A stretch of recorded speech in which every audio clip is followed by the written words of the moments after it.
começar este episódio. Ano novo, novas regras nos impostos. E para nos ajudar a compreender o que muda, em especial no IRS, temos connosco a economista Andreia Teixeira, para quem eu peço desde já um aplauso.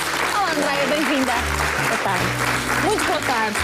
Oh, Andreia, ano novo, vida nova, enfim, é uma coisa que se diz logo no início do ano. Neste caso, quando pensamos nos impostos, devemos pensar com uma nuvem branca, uma mista ou uma cinzenta por cima das nossas cabecinhas? Pode ser mista.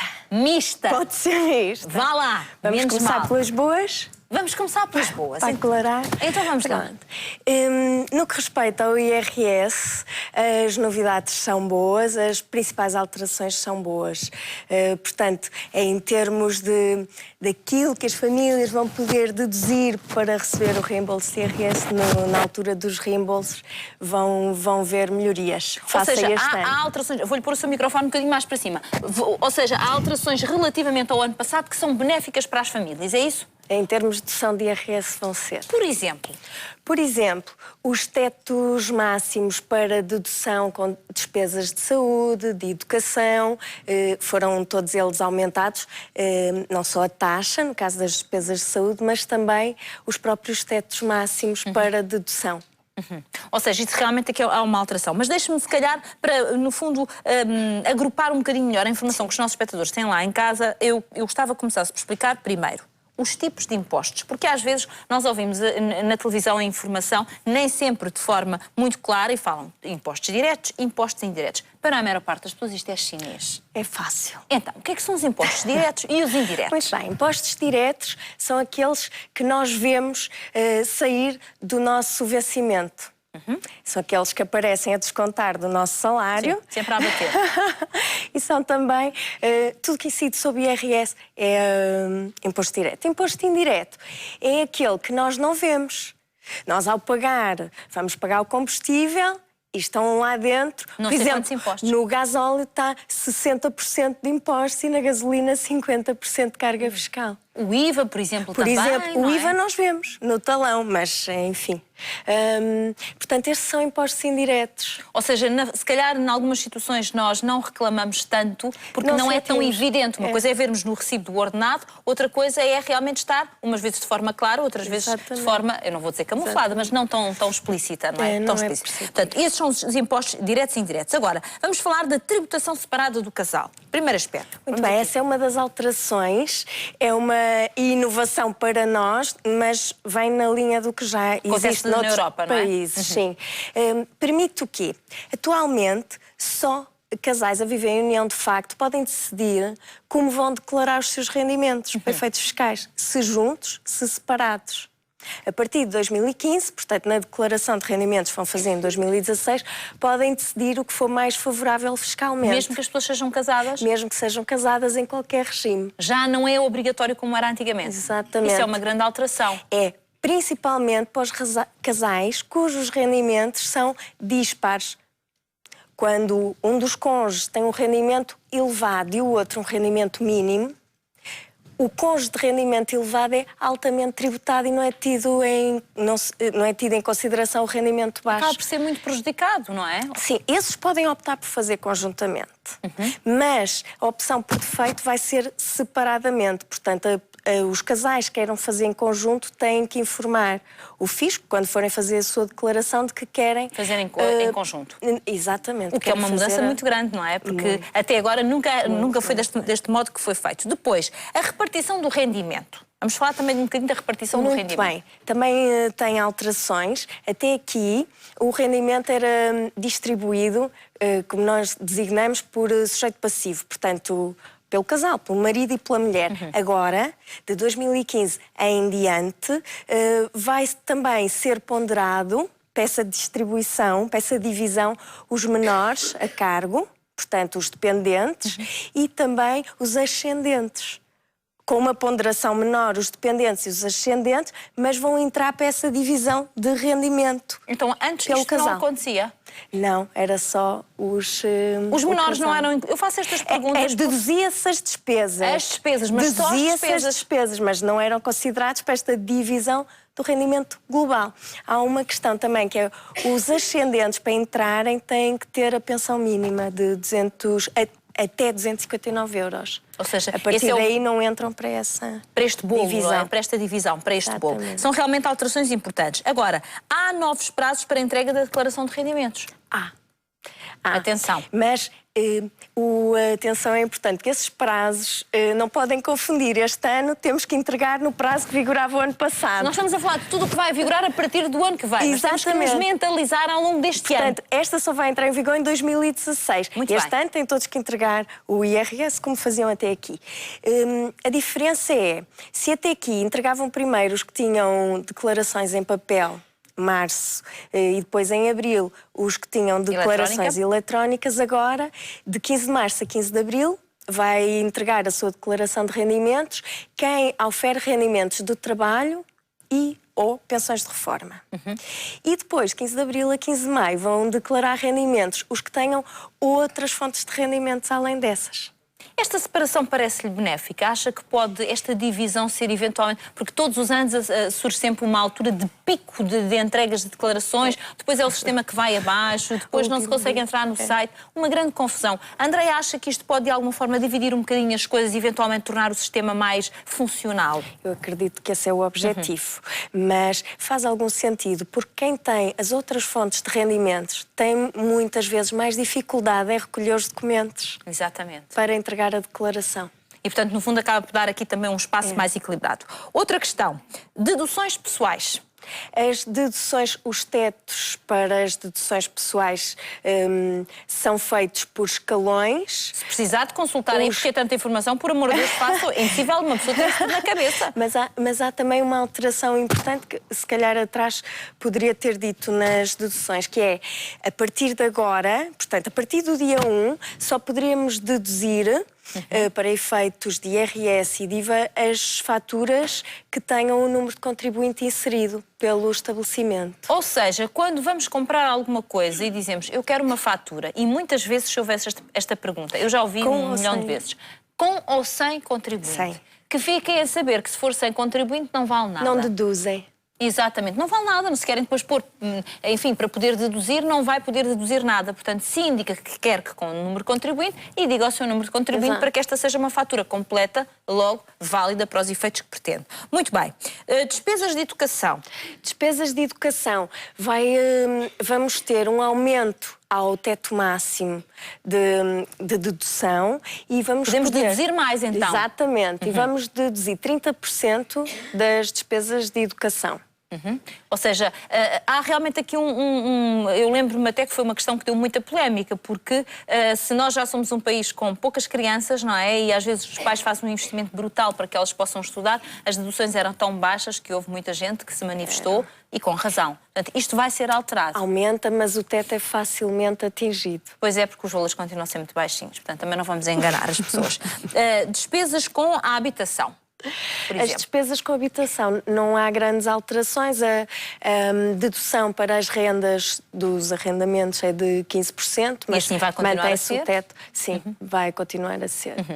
Bem, já vamos saber como é que vão ser as despesas com os lares, com a saúde, enfim, e mais uma série de pontos que eu tenho aqui que vou pedir ajuda à Andréia. Agora vou falar das minhas finanças. As minhas são mais fáceis do que as suas, porque as suas são realmente aí com muita informação. As minhas são simples de explicar aos espectadores. Se quiser hoje ser o vencedor do nosso passatempo perto das 18h30, o que tem de fazer é marcar o nosso número de telefone 760 100 760. E porquê? Porque na altura em que o seu telefone tocar, já sabe que eu estou preparadíssima para lhe entregar 2.000 euros. 2.000 euros. 2.000 euros que estão então aí nas suas mãos e que a qualquer momento passam então para o seu orçamento para fazer deles aquilo que bem entender. Cada família tem as suas prioridades, tem, enfim, aquilo que precisa de resolver ou não, os seus investimentos, e por isso, chegando o dinheiro às suas mãos, já nós, enfim, não queremos saber mais nada não nos diz respeito. É a vida dos outros, não é a nossa, por isso faça o uso que pretender deste dinheiro. 2.000 euros mais o valor de uma das estrelas. Veremos qual das estrelas sai hoje, nomeadamente o jackpot que pode vir a sair, que já tem mais de 6.000 euros. Esteja atento a tudo isto e o número é sempre o mesmo. 760, 100, 760, com ainda um outro aspecto importante, é que garante logo a inscrição para o dia 30. E, portanto, é um 2 em 1. O número do telefone, meninas, 760, 100, 760. Está à vontade. À vontade.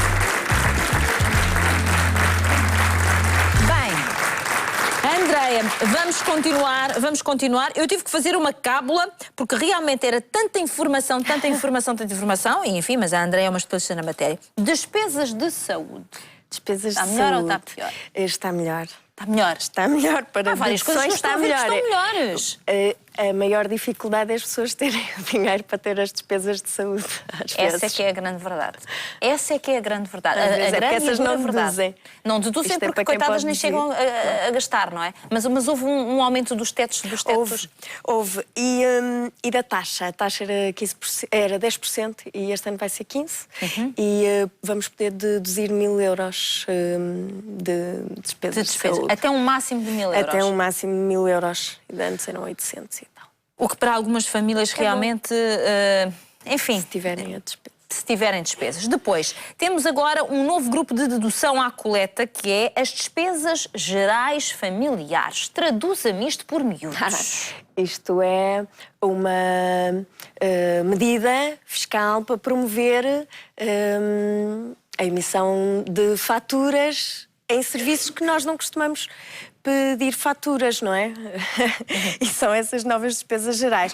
Despesas como sejam, isto é uma novidade.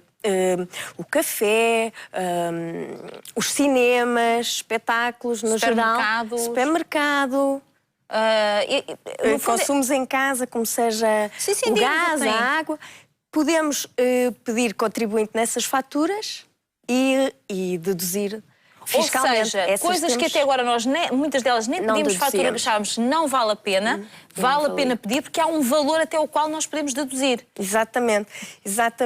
Para essas despesas, nós vamos poder deduzir ou 35% ou 40%, ou 45%. 45% as famílias monoparentais. 35% os casais. Os casais. Muito bem. Portanto, este é realmente aqui um novo grupo de dedução à coleta. Depois, os encargos com habitação já falámos. Agora, os tetos globais de despesa. Sofrem aqui alterações os tetos globais? Ora, até 7.000 euros ano não há teto para deduções. Portanto, quem receber até 7.000 euros ano. Entre 7.000 e 80.000 a taxa é menor à medida que o rendimento é maior. E a partir de 80.000 euros, sim, há um teto que são 1.000 euros. A partir daí não podem deduzir mais. No início da conversa disse-me que quando eu lhe perguntei das nuvens, brinquei consigo, disse, bom, temos nuvens mistas, vamos começar pelas boas, temos outras menos boas. Então, quais são as nuvens menos boas? Menos boas. As negras, vá. São os tais impostos indiretos, aqueles que a gente não vê que estão dentro dos produtos que nós compramos. Porque esses vão sofrer alterações, Andreia? Esses vão ter alguns aumentos. Nós vamos ter aumentos de contas como a eletricidade. Já é tão cara, meu Deus. É um bocadinho. Vai ser um bocadinho. Vamos ter... Na água, depende das regiões, vai haver convergência, agora fala-se de convergência para tudo. Vai haver convergência, portanto, a zona de Lisboa, Cascais, que já tem preço de água muito baixo, vai ver o preço da água aumentar um bocadinho, mas as regiões do interior vão ver o preço da água diminuir. E, portanto, estas são algumas das alterações que vão acontecer. Na sua opinião, quando olha para estas alterações e, enfim, como profissional, acha que podem ser benéficas para a economia do país ou não, Andreia? Todas estas alterações de que aqui falamos. Não quero falar das nuvens negras, estou a falar de tudo o resto. Parece-lhe que pode ser eventualmente positivo. Para as pessoas? Para as pessoas. A mim interessa-me o cidadão comum. Quem nos vê neste momento? Estas medidas evidenciam algum foco na eficiência fiscal, não é? Porque vai pôr toda a gente muito focada em pedir a fatura, dar o contribuinte imediatamente se percebe se quem emite a fatura não a está a declarar, portanto, a eficiência fiscal está garantida. Em termos das deduções, é sabido que as deduções beneficiam principalmente classe média para cima, que bem merece, foi quem mais patrocinou as dificuldades, é verdade. Mas, efetivamente, as classes mais carenciadas não têm o colégio dos filhos para deduzir e os médicos privados para deduzir. Portanto, esta melhoria de IRS está a devolver um pouco aquele brutal aumento de impostos de 2013. E isso é uma melhoria, não é? É uma melhoria. Mas, efetivamente, os impostos indiretos que tributam aquilo que nós consumimos vão continuar a aumentar. Ou seja, somos, de alguma forma, parte da população é compensada um bocadinho por um lado, mas depois a descompensação vem para o outro. Quem consome vai pagar impostos. Quem consome vai pagar impostos. Agora, quando me fala que, no fundo, há aqui vários mecanismos para controlar em termos fiscais, e efetivamente há, porque cada vez que pedimos a fatura e que damos os dados está registado, mas há uma pergunta que ainda se ouve, e com certeza que já viveu esta situação, eu já vivi, toda a gente viveu, que alguém diz, bom, eu digo, então mas quanto é que custa esse serviço? Estão-me a orçamentar qualquer coisa, quanto custa este serviço? Com fatura X, sem fatura Y. Pois. Isto poderá realmente, eu não digo acabar, eu acho que poderá vir a aumentar, porque, vamos lá ver, se por um lado interessa controlar, por outro lado, e porque as pessoas sabem que tudo está a ser controlado, até que ponto é que este mercado, não é mercado paralelo, este comércio paralelo, esta economia paralela não se vai desenvolver? De facto, o cliente tem interesse em deduzir a despesa que está a ter. Até aqui não tinha. É que esta é que também é uma questão, não é? Porque as pessoas muitas vezes dizem, bom, ok, a fatura é positivo, mas aquilo que eu poupo neste imposto dá muito jeito. Portanto, se calhar, olha, é sem fatura, não é? Portanto, isto também não é uma coisa assim tão transversal. Bem, para fecharmos, e tínhamos aqui muitos pontos para falar, se calhar temos que voltar a conversar, Andreia, porque temos aqui muitos pontos para conversar. Queria só que nos deixasse, eventualmente, algum conselho aos nossos espectadores face a estas mudanças, de que forma é que as pessoas podem se manter informadas e atualizadas, porque as pessoas ficam muito assustadas com todas estas alterações. Têm que estar informadas. E se não perceberem, porque às vezes a linguagem não é fácil. Têm que estar informadas. Quem não estiver informado vai necessariamente ser prejudicado. Portanto, se não sabe, procura alguém que lhe possa explicar por A mais B. Tem. E houve bastantes alterações. A reforma fiscal que eles fizeram este ano era a definitiva, até porque é ano de fecho de ciclo eleitoral. Exatamente. Portanto, esta é a grande reforma. As anteriores consubstanciaram grandes cortes e esta é uma reforma fiscal. Quem não souber vai ser necessariamente prejudicado. Então, voltaremos a falar um destes dias para abordarmos os pontos que ficaram ainda pendentes. Muito obrigada e muitas felicidades. Um bom ano para si. Um grande aplauso.